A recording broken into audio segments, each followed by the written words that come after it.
আপনারা দেখছেন কলকাতা টিভি, আপনাদের সঙ্গে রয়েছে আমি অঙ্কুর। যে গুরুত্বপূর্ণ বিষয়, সোমবার কেন্দ্রীয় স্বরাষ্ট্র মন্ত্রকের পক্ষ থেকে একটি নির্দেশিকা প্রকাশ করা হয়েছে। গুজরাট নির্বাচনের ঠিক আগে এই নির্দেশিকায় বলা হচ্ছে যে সমস্ত শরণার্থীরা রয়েছেন, অমুসলিম শরণার্থী, সেই অমুসলিম শরণার্থীদের নাগরিকত্ব দেওয়া হবে।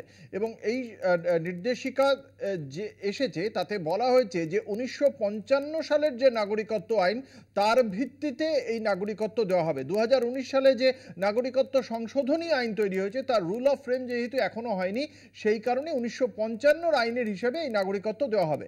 ফলে গুজরাট নির্বাচনের আগে এই আনন্দ এবং মেহসানার যে সমস্ত শরণার্থীরা রয়েছেন তাদেরকে দেওয়া নিয়ে একদিকে যেমন সেটা একটা রাজনৈতিক তাস, তার সঙ্গে সঙ্গে অর্থাৎ একটা হিন্দুত্ব তাস খেলছে বিজেপি, তার সঙ্গে সঙ্গে গুজরাতে মোরবি সেতুতে যে বিপর্যয়ের ঘটনা ঘটেছে, সেই বিপর্যয়কে কেন্দ্র করে রাজ্য জুড়ে রাজ্যের শাসক দল বিজেপির বিরুদ্ধে যে প্রতিষ্ঠান বিরোধী হওয়া, তার থেকে নজর ঘোরাতেই এই সিদ্ধান্ত বলে মনে করা হচ্ছে রাজনৈতিক মহলের পক্ষ থেকে।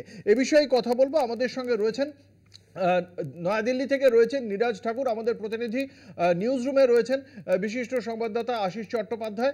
যেটা पहले আমরা नीरज ठाकुर संगे प्रथमे কথা বলবো। नीरज जी, आपसे जो बात जानना चाहेंगे, अगर हम देखें कि लास्ट 2017 का रिजल्ट, उसमें 182 जो असेंबली है गुजरात का, उसमें 111 सीट्स था ये बीजेपी का। उसके बाद 2019 का अगर देखें तो 26 का 26 लोकसभा जो आसन था वो पूरा के पूरा बीजेपी का था। और अभी अभी जो सी वोटर का जो प्री पोल निकला है, उसमें भी 131 सीट्स बीजेपी को दिया गया है। इसके बावजूद भी बीजेपी को ये ऐसा एक जो 1955 को रूल को लेकर ये नागरिकत्व देने का वजह क्या है, क्या सोच रहा है पॉलिटिकल जो वहां लोग है, उनका क्या विचार है? जी देखिए, अगर पिछले चुनाव की बात करें, 2017 में जो चुनाव हुए थे, उस वक्त कांग्रेस और बीजेपी में कांटे की टक्कर थी और कांग्रेस काफ़ी करीब पहुंच गई थी। 15 सीट का फर्क दोनों में रह गया था उस वक्त। हालांकि उसके बाद कांग्रेस के बहुत से एमएलए टूटे जो बीजेपी में चले भी गए, लेकिन उस वक्त फर्क ज़्यादा नहीं रहा था।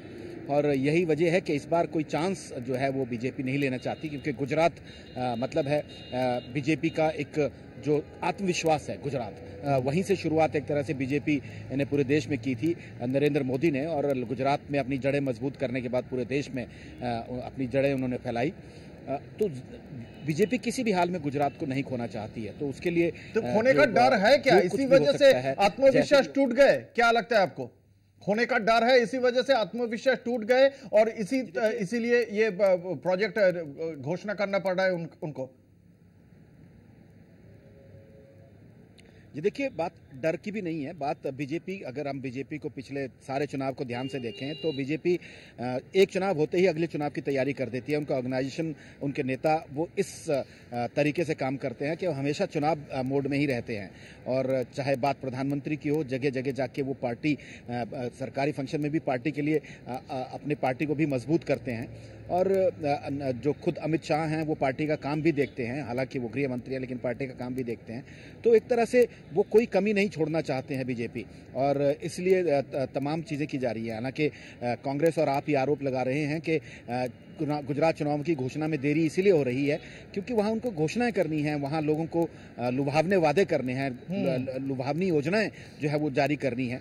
इसलिए और उसी में से एक हिस्सा ये है कि अपने वोट बढ़ाने के लिए जो नोटिफिकेशन निकाली गई है, सिर्फ मेहसाणा और आनंद 2 डिस्ट्रिक्ट में जहाँ रिफ्यूजी रह रहे हैं, और कहा गया है कि माइनॉरिटी यानी उसने मुस्लिम ने उसमें शामिल नहीं है, सिर्फ हिंदू, सिख, ईसाई, पारसी, क्रिश्चियन, ये लोग उसमें शामिल हैं। जरूर। এদিকে যখন এই পরিস্থিতি গুজরাটকে কেন্দ্র করে, তখন আমাদের রাজ্যের বিরোধী দলনেতা শুভেন্দু অধিকারী তিনি বলছেন যে কার্যত এই নাগরিকত্ব দেওয়ার বিষয়টি যেন শুরু হয়ে গেছে। কি বলছেন বিরোধী দলনেতা শুভেন্দু অধিকারী, আমরা শোনাবো দর্শকদের। তো সিএএ এর পার্ট, সিএএ তো ইমপ্লিমেন্টেশন স্টার্ট হয়ে গেল, বা ভারতবর্ষের পার্ট পশ্চিমবঙ্গ হয়ে যাবে। বলছি এনসিসি কে ফান্ডিং, তো সিএএ আইন তো 2টো সদনেই পাস করা, তো সিএএ এর পার্ট, সিএএ তো ইমপ্লিমেন্টেশন স্টার্ট হয়ে গেল, বা ভারতবর্ষের পার্ট পশ্চিমবঙ্গ, পশ্চিমবঙ্গ হয়ে যাবে। বলছি এনসিসি তে ফান্ডিং, এটা সিএএ আইন তো দুটো সদস্য। আমাদের সঙ্গে রয়েছেন বিশিষ্ট সংবাদদাতা আশিস চট্টোপাধ্যায়। আমি নিউজ রুমে চলে যাব সরাসরি। যেটা আশিস দা আপনার কাছে জানতে চাইবো, এদিকে বিরোধী দলনেতা সরাসরি বলছেন পশ্চিমবঙ্গেও শুরু হয়ে গেছে যেন নাগরিকত্ব দেওয়ার বিষয়টি।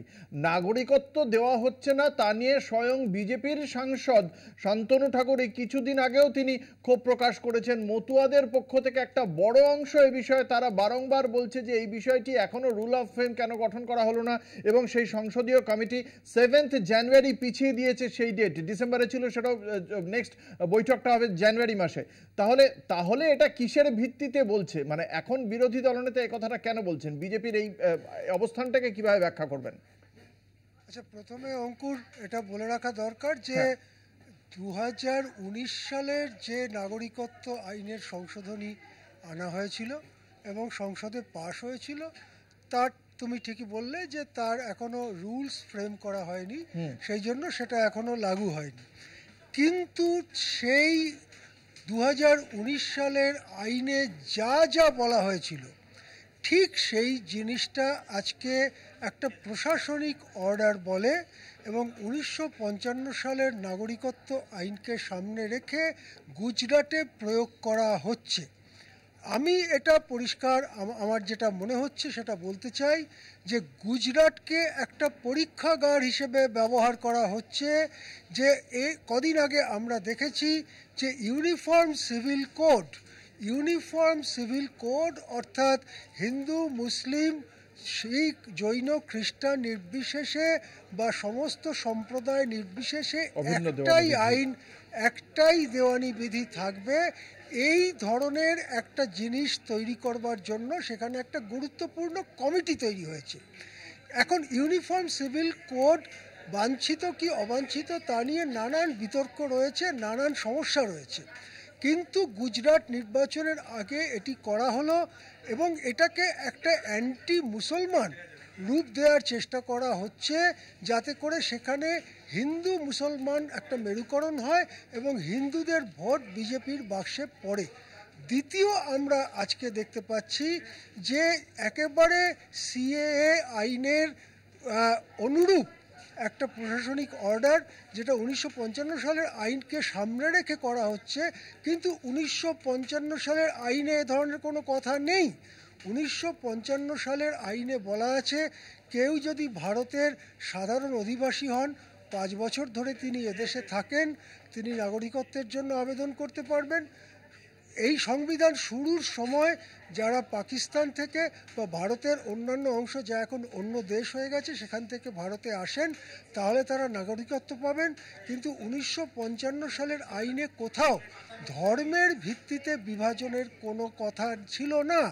এমনকি তার পরে পরে যে সমস্ত সংশোধনগুলো হয়েছে এই নাগরিকত্ব আইনের, সেখানেও কোথাও ধর্মের ভিত্তিতে বিভাজনের কোনো কথা ছিল না। কিন্তু আজকে যে অর্ডারটা সামনে এসছে, এই নাগরিকত্ব আইনের আজকে এই গতকালের বিজ্ঞপ্তিতে কি মতুয়াদের যে মন জয়ের যে চেষ্টা চালাচ্ছিল বিজেপি, সেটা কি খানিকটা এগোবে? কি মনে করেন আশিস দা? না, প্রশ্নটা কেবলমাত্র মতুয়ার নয়, প্রশ্নটা হচ্ছে সারা দেশব্যাপী হিন্দু মুসলিম মেরুকরণের লক্ষ্যে এই কাজ করা হচ্ছে। সেখানে অবশ্যই মতুয়াদের মনে একটা বাড়তি আশা তৈরি হবে, যেহেতু গুজরাটে হচ্ছে, প্রশাসনিক অর্ডার বলে হচ্ছে, সুতরাং আমাদের এখানেও প্রশাসনিক অর্ডার বলে হতে পারে। যদিও কদিন আগে, যেটা তুমি ইতিমধ্যেই উল্লেখ করলে, যে বিজেপির সাংসদ এবং মন্ত্রী শান্তনু ঠাকুর উল্লেখ করেছেন যে মামলা আছে বলে এখনই ওই আইন লাগু করা যাচ্ছে না, অর্থাৎ সিএএ লাগু করা যাচ্ছে না। দেখা যাক, আপনি যে কথা বলছেন একবার আমরা দর্শকদের শুনিয়ে দিই। শান্তনু ঠাকুর একদিকে বিজেপির